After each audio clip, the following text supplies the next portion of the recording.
আমাদের দেশে যে সকল মুরগিগুলো পালন করে বাণিজ্যিকভাবে লাভবান হওয়া যায় তার মধ্যে কিন্তু আপনারা জানেন টাইগার মুরগি অন্যতম একটি। আমাদের দেশে বিভিন্ন উদ্যোক্তারা বিভিন্ন পেশা থেকে টাইগার মুরগি পালন শুরু করে বর্তমান সময়ে বেশ ভালো সফলতা পেয়েছেন।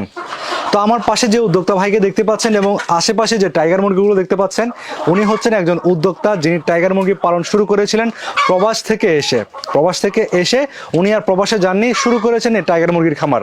তো আজকের পর্বে ওনার কাছ থেকে আমরা জানবো উনি কিভাবে টাইগার মুরগির খামার শুরু করেছেন, বর্তমান সময়ে কেমন আছেন এবং টাইগার মুরগি পালনে কেমন ভবিষ্যৎ দেখছেন, এই সকল বিষয়গুলো সম্পর্কে জানবো আজকের উদ্যোক্তা ভাইয়ের সঙ্গে। আসসালামু আলাইকুম। ওয়ালাইকুম আসসালাম ভাই, ভালো আছেন? আলহামদুলিল্লাহ, আপনি কেমন আছেন? জি আলহামদুলিল্লাহ ভাই, ভালো আছি। আসলে আমরা যখন আপনার সফলতার গল্প শুনেছি আমাদের শুনে অনেক বেশি ভালো লেগেছে, কারণ আপনি এর আগে প্রবাসে ছিলেন, প্রবাস থেকে এসে টাইগার মুরগির খামারটা শুরু করেছেন। তো আমরা সে সকল বিষয় সম্পর্কে জানবো এবং আমাদের দর্শক ও উদ্যোক্তা ভাই বোনদের জানাবো। শুরুতে একটু আপনার পরিচয়টা একটু আমাদের জানাবেন। আমার নাম মোহাম্মদ ইলিয়াস শেখ, আমার থানা বাগেরহাট, জেলা বাগেরহাট, আমার গ্রাম হচ্ছে বেমত্তাই ইউনিয়ন এবং বেমত্তাই গ্রাম। আচ্ছা, আমরা তো দেখতে পাচ্ছি এখানে অনেকগুলো টাইগার মুরগি, বেশ বড় বড় সাইজের টাইগার মুরগি। তো এটা আসলে পালনটা আপনি শুরু করেছিলেন কিভাবে? আমার সর্বপ্রথম আমার ব্রয়লার মুরগির ফার্ম ছিল, 1000-এর সেট ছিল।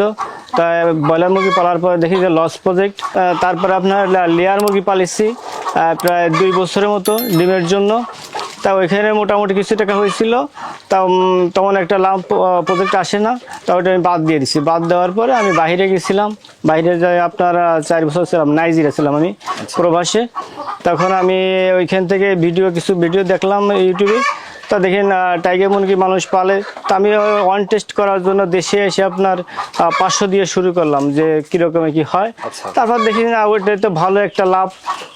তারপরে আবার 1-2 করে 4টে সেট চালাইছি। চালানোর পরে আমি ওইখান থেকে কিছু মুরগি রেখে দিলাম ডিমের জন্য, যে আপনার প্যারেন্টস করবো। তখন আমি প্যারেন্টস করে এখন আপনার এই প্রজেক্টটা মোটামুটি সুন্দরভাবে পরিচালনা করতেছি। আচ্ছা, মানে আপনি যেটা বলছেন সেটা হচ্ছে আপনি আগে ব্রয়লার মুরগি পালন করতেন, জি। পরে হচ্ছে লেয়ার মুরগি পালন করেছেন। জি। ওইগুলো তো লসের কারণে চলে গিয়েছিলেন নাইজেরিয়াতে। জি। আচ্ছা আচ্ছা, পরে নাইজেরিয়া থেকে আসার পরে মানে আসার আগে আপনি ভিডিও দেখতেন? জি। আচ্ছা, দেখে এখন দেশে এসে আপনি শুরু করেছেন কত পিস দিয়ে বলছেন? আমি 500 দিয়ে শুরু 500 পিস দিয়ে শুরু করেছিলেন। তখন আপনি মানে 0 সাইজের বাচ্চা নিতেন নাকি ব্রুডিং করা? আমি 0 সাইজের বাচ্চা নিতাম। আচ্ছা, নিয়ে নিজে ব্রুডিং করে? ব্রুডিং করছি। আচ্ছা, ব্রুডিং করার পরে এই বাচ্চাগুলো যখন বড় হতো অর্থাৎ মুরগি হতো, এগুলা কি আপনি রেখে দিতেন না বিক্রি করতেন? আমি সব বিক্রি করতাম মার্কেটে। আচ্ছা, বিক্রি করার পরে এইভাবে কত সেট চালিয়েছিলেন? আমি 4টে সেট চালাইছি। আচ্ছা, 4 সেট চালানোর পরে আপনার এই যে বর্তমান সময়ে আমরা দেখতে পাচ্ছি অনেকগুলো প্যারেন্টস রয়েছে, বাচ্চা রয়েছে, এই প্যারেন্টস এবং বাচ্চার আইডিয়াটা কখন মাথায় আসলো? আপনারা যখন 4টে সেট চালায় তখন দেখি যে না, প্যারেন্টস যদি আমি করি তাহলে ওইখান থেকে যদি আমি কিছু মাল রেখে বাচ্চা রেখে তারপরে বিক্রি করি এবং বাচ্চা বিক্রি করলাম এবং আমি ওইখান থেকে গোশের জন্য কিছু মাল রেখে দিলাম, এইভাবে আস্তে আস্তে আমি শুরু করি আর কি। আমাদের দেশে তো দেখা যায় 2টা কারণে টাইগার মুরগি পালন করা হয়ে থাকে, একটা হচ্ছে মাংস আর একটা হচ্ছে ডিম উৎপাদন। তো আপনার এখানে আসলে কোন উদ্দেশ্যে পালন করা হচ্ছে বর্তমান সময়ে? বর্তমান সময়ে আপনার এটি ডিম উৎপাদন করতেছি আমার ফার্মে থেকে, এবং আপনার এইটা থেকে আপনার বাচ্চা উৎপাদন করতেছি। বাচ্চা উৎপাদন করে আপনার এটা থেকে মার্কেটে আমি সেল করতেছি। আচ্ছা, মানে আপনি এখানে হচ্ছে এখন বাচ্চা উৎপাদনের করে বিক্রি করছেন, মাংসের জন্য তাহলে আর এখন বিক্রি করেন না? এটাই মাংসের জন্য, আপনার যারা নিচ্ছে খামারিরা সবাই মাংসের জন্য নিচ্ছে। মানে যেগুলো হচ্ছে বাচ্চা দিচ্ছেন ওইগুলো তো পালনের উদ্দেশ্যে নিচ্ছে, আবার কিছু আপনি এখান থেকে মাংসের জন্য বিক্রি করতেছেন। আচ্ছা, এখন আপনি যে টাইগার মুরগিটা পালন শুরু করেছিলেন তখন কি আপনার মাথায় রিস্ক আছে বা লস হবে এরকম চিন্তা মাথায় ছিল? আমি এটা এই জন্যই আমি ওই 500 দিয়ে শুরু করেছি যে ওয়ান টেস্টে যে লাভ এবং লস দুটোই দেখার জন্য। তখন যখন দেখলাম যে না, ভালোই একটা প্রজেক্ট, মানে এই প্রজেক্টটাতে ভালো লাভ আসে, তখন আমি এটার থেকে আস্তে আস্তে বাড়ানো শুরু করছি। এখন আমার এখানে অনেক মুরগি আছে আপনার আল্লাহর রহমতে, এটা নিয়ে আমি কাজ করতেছি। তবে খুব একটা লাভ প্রজেক্ট এটা। আচ্ছা, এখন আপনি যখন শুরু করেছিলেন এটা পালন করেছিলেন কোথায় যখন 500 পিস ছিল তখন? তবে আপনার এই ফার্মেই ছিল, এবং আমার আরও বড় একটা ফার্ম আমি করবো সামনে। দেখতেছি যখন লাভ, এটা ভালো একটা লাভ, তখন এইটা থেকে আমি আরেকটা ফার্ম শুরু করতেছি এই সাইডে। আচ্ছা, আমরা তো দেখতে পাচ্ছি আপনি এগুলো হচ্ছে মাচা সিস্টেমে আপনি এগুলো পালন করতেছেন।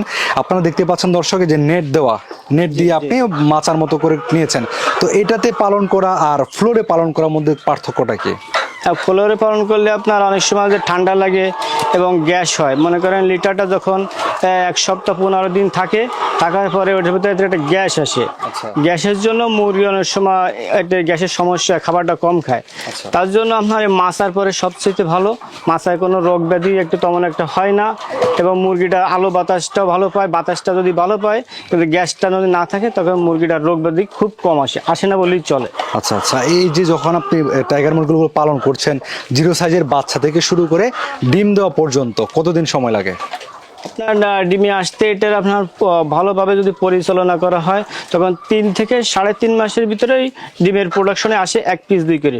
তবে এইভাবে আস্তে আস্তে 4.5 মাসের ভিতরে ফুল প্রোডাকশনে চলে আসে যদি পরিচর্যা ভালো থাকে। আপনার এখানে যে প্যারেন্টসগুলো রয়েছে শতকরা কত পার্সেন্ট ডিম আসতেছে এখন বর্তমান সময়ে? এখন আপনার এটার থেকে আমি 85-90% রানিং ডিম পাচ্ছি। 85 থেকে 90 আসে? হ্যাঁ, 85 থেকে 90% আসে, তবে রানিং থাকে আপনার 80% রানিং থাকে ডিম এটে। আচ্ছা আচ্ছা, তাহলে তো আর ডিমের সাইজটা খুব বড় বড় হয়, তো এর জন্য আপনার এই মুরগিগুলোর সাইজ খুব বড় হয়। আর এই এমনি বড় মুরগিতে একটু ডিমের মানে পার্সেন্ট হিসেবে কমে আসে, তবে এই তুলনায় আপনার এই যে 80% ধরা যায়, এভারেজ 80% থাকে সবসময়। আপনার এখানে সর্বোচ্চ কত কেজি ওজনের মুরগি আছে বা মোরগ আছে? এখানে আপনার 8 থেকে 9 কেজি ওজনের মোরগ আছে।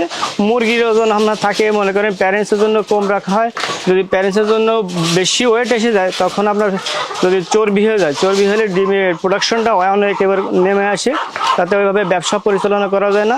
আর ডিমের জন্য করতে গেলে আপনার 3 থেকে 3.5 কেজির ভিতর রাখতে হবে, তাহলে আপনার ডিমের পার্সেন্টেজটা খুব ভালো আসবে। এইটা তো খাবার মেনটেনের মাধ্যমে ওজন নিয়ন্ত্রণ করা যায়? এটি খাবারের ভিতরে সবকিছু মেনটেন করতে হবে। খাবার বেশি দিলে ফ্যাট হয়ে গেলে তখন আপনার ডিমের প্রোডাকশন কমে আসবে। আচ্ছা, এখন এই টাইগার মুরগি পালনের ক্ষেত্রে বাচ্চা কেনার টাকা বা বাচ্চার যে দাম এবং হচ্ছে আপনার সবকিছু মিলিয়ে কেমন আনুমানিক খরচ হয় 100 মুরগির ক্ষেত্রে? 100 মুরগির ক্ষেত্রে আপনার 20,000 টাকা আসে খরচ টোটাল। তার থেকে আপনার সুন্দরভাবে পরিচালনা করলে আপনার মনে করেন এর থেকে 8 থেকে 10,000 টাকা লাভ করা যায় যদি ভালোভাবে পরিচালনা করা হয়। তাহলে খুব আসলে বর্তমানে টাইগারটা অনেকটা লাভ এভাবেই যে খাবার অল্প খায় কিন্তু মাংসটা একটু শরীরে বেশি দাঁড়ায় যায়। মাংস বলিষ্ঠ মুরগ, এই জন্য আপনার টাইগার মুরগিটা বাড়তি মানে অনেকটা বড় হয়, তার জন্য খাবারটা কম খায়, ওইখান থেকে টাকাটা বেশি লাভ হয়। টাইগার মুরগি পালন করার ক্ষেত্রে আসলে কোন কোন বিষয়গুলো মাথায় রাখলে আপনি মনে করেন যে টাইগার মুরগিগুলো মারা যাবে না বা রোগ বালাই আসবে না? সর্বপ্রথম হচ্ছে টাইগার মুরগি পালার ক্ষেত্রে আপনার বাচ্চা নিয়ন্ত্রণ করতে হবে। বাচ্চাটারে আমার দেখতে হবে বাচ্চা কীরকমের। আমি যে যখন শুরু করব সর্বপ্রথম আমি সেই খামারির কাছে যাওয়ার পরে দেখবো যে সেটের মুরগিগুলো কীরকমের বড় আছে, তার থেকে বাচ্চাগুলো যে উঠতেছে বাচ্চাগুলো কীরকমের সাইজ, কীরকমের বড় হয়, এইটা দেখার পরে আমি স্টার্ট করবো আস্তে আস্তে। আর সবচেয়ে মাছার পরে পারলে আপনার মুরগি ভালো থাকে এবং মুরগির ওয়েটটা বেশি আছে মাছার পরে। আপনার যখন পোলরে যখন আপনার এই গুঁড়ি দিয়ে পালা হয়, কাঠের গুঁড়ো বা তুষ দিয়ে পালে, তখন একটা গ্যাস হয়। গ্যাস থেকে মনে করেন অনেক সময় ঝামেলা এটাই হয়, খাবারটা কম খায় মুরগিতে। খাবারটা যখন কম খায় তখন আপনার এই অ্যান্টিবায়োটিক যখন দেওয়া হয়, মুরগির অ্যান্টিবায়োটিক দেওয়া হয় যে খাবার যাতে একটু বেশি খায়, তখন ওই যে অ্যান্টিবায়োটিক খাওয়ার পরে আপনার মনে করেন শরীরে একটা কষা ভাব এসে যায়, টান থাকে। তার জন্য গোশের একটু মানে যখন বাড়বে তখন একটু বাড়ার পর্যায়ে কম চলে আসে। এই জন্য আপনার সবচেয়ে মাছার পরে পারলেই গ্যাসটা হয় না। গ্যাস যখনই হয় না, গ্যাস না হলে মনে করেন খাবারটা বেশি খায়, মুরগির বৃদ্ধিটা খুব ভালো থাকে এটাই। আপনি তো বেশ কয়েক বছর যাবত টাইগার মুরগি পালন করতেছেন, তো এখন বর্তমান সময়ে আসলে টাইগার মুরগি পালনটা নতুনদের জন্য কেমন বলে আপনি মনে করছেন বা কেমন লাভজনক হবে এটা? যে প্রবাসী মনে করেন অনেকে চিন্তা ভাবনা করে যে SSC পাস বা HSC পাস করার পরে চিন্তা করে যে আমি এখন বাইরে যাব, বাইরে যেয়ে 2 লাখ টাকা 3 লাখ টাকা খরচ করে সে বাইরে যায়। আসলে 30 থেকে 35-40 হাজার টাকা ইনকাম করে। ওই টাকা যদি বাংলাদেশে থেকে আপনার কেউ এরকম একটা ফার্ম করে, তো ওই 3 থেকে 4 লাখ টাকা যদি এর পিছনে খরচ করে, তার থেকে মনে করে 1 থেকে 1.5 লক্ষ টাকা ইনকাম করা একেবারে ইজি ব্যাপার এই টাইগার মুরগি পালন করে। আচ্ছা, আপনি তো আগে নাইজেরিয়াতে ছিলেন, ওইখানে কেমন অবস্থা ছিল? বেশ আলহামদুলিল্লাহ খুবই ভালো ছিলাম। আমাদের ওইখানের আবহাওয়াটা খুব ভালো ছিল এবং পরিবেশটা খুব ছিল। আমি একটা কোরিয়ান কোম্পানিতে ছিলাম, আমাদের প্রজেক্ট ছিল কোরিয়ান কোম্পানি। আচ্ছা, এখন তো ওইখানে যে আপনার একটা আয় আসতো, যেহেতু আসলে আমাদের মানুষের সকল কর্মকাণ্ড কিন্তু আয় ঘিরে, আয় কেন্দ্রিক বলা যায়, তো তো যে আয় ওইখানে ছিল আপনার বাংলাদেশে এসে আপনি বাসায় বসে পরিবারের সঙ্গে থেকে টাইগার মুরগি পালন করে যে আয়টা করতেছেন, আপনার এখন কেমন মনে হচ্ছে আসলে দুটার মধ্যে? আসলে খুবই অনেকটা ভালো যে নিজে দেশে থেকে আপনার অল্প পরিশ্রমে, ওইখানে আমরা যখন বাইরে একটা লোক থাকে 8 ঘন্টা ডিউটি থাকে অফিস টাইম, তারপরে আপনার ওভার টাইম 4 ঘন্টা করা লাগে। এই 12 ঘন্টা করার পরে আপনার মনে করেন 50-60 হাজার টাকা ইনকাম করা অনেক কষ্টের হয়ে দাঁড়ায়। ওই সময়টুকু যদি কেউ 12 ঘন্টার সময় না 8 ঘন্টার সময় শুধু ফার্মের পিছনে কেউ দেয়, তাহলে এখান থেকে মনে করেন এই 3 লক্ষ টাকা 2 লক্ষ টাকা কেউ যদি খরচ করে ফার্ম করে, তো 1 লক্ষ টাকা ইনকাম করা ইজি ব্যাপার একেবারে বাংলাদেশে বসেই। তো আমরা যদি এখন আমাদের অনেক নারী উদ্যোক্তা বোনেরা রয়েছেন বা অনেক বেকার ভাইরা রয়েছেন, তাদের জন্য আসলে টাইগার মুরগি পালনে আপনার কোনো বিশেষ পরামর্শ আছে কিনা?